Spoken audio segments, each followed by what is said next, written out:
It's Labor Day weekend. It's 12:11 a.m. Tuesday morning. Labor Day's over by 11 minutes.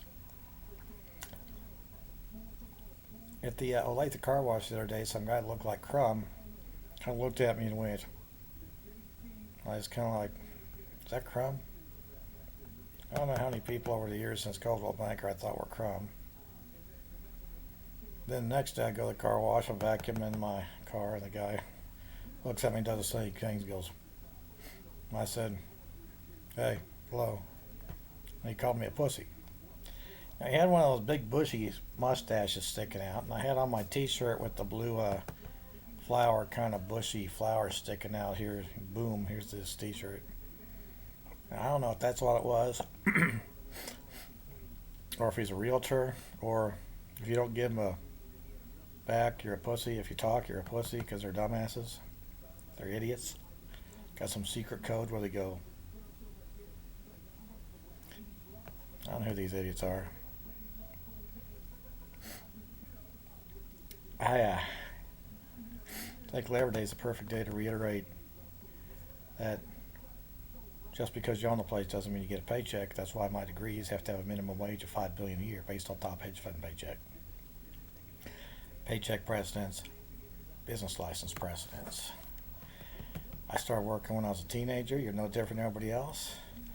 All the punks at these stockbrokers, Merrill Lynch, who say my degrees don't matter, are flunk out of kindergarten equivalents who need to be shot and put out in the street dead. Owners and owner, the law's the law. They owe me $1 trillion for disrespecting my ownership. And they owe me $5 billion a year of paycheck for every year since kindergarten for disrespecting my degrees because I graduated from kindergarten 55, 56 years ago. That's how much money the punks owe me, and then they all get shot because they're punks. They disrespected me. They need to be executed. I think they probably murdered my dad and his sister, and they're all a bunch of lookalikes and frauds and idiots and punks and flunks, and who knows who the fuck they are. Nobody. Maximizing stockholder value of this company right here. Whatever the top paycheck at Merrill Lynch is an example of minimum wage for me. Now, sometimes it may not be the chairman of the board, may not get the top paycheck. Well, whatever the top paycheck is in America for anything hedge funds, it's minimum wage for me. It says I've been in jail, and these Nazis throw me in jail for trespassing at Merrill Lynch, for example, and they fuck me up with drugs and tell me nobody's supposed to make more than $30,000 a year while they get $50,000 a year. Fran Stouse, the nurse. I mean, there were two or three of them. Maybe you look like her. I don't know.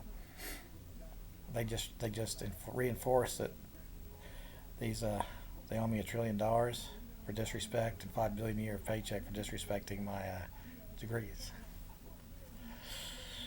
There's no such thing as too much money, and all people who say that are automatically nothing. Kind of like Wilbur at Purdue. When he taught the efficient market theory, you can't make money in the stock market, he was automatically nothing. When he taught the purpose of the company is to maximize stockholder value, well, he's kind of fucking funny. I mean, I had experience that made that just a joke. I knew about that idea, and then these people still talk about that, but they don't work for free.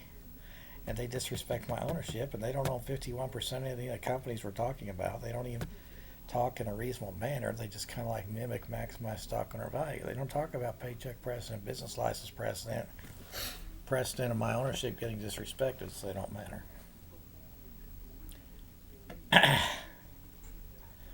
I mean, how many people don't matter to me? And how many people are empowered to disrespect me and get away with it, who are nothing to me? It's not acceptable. Boom, boom, out go to lights.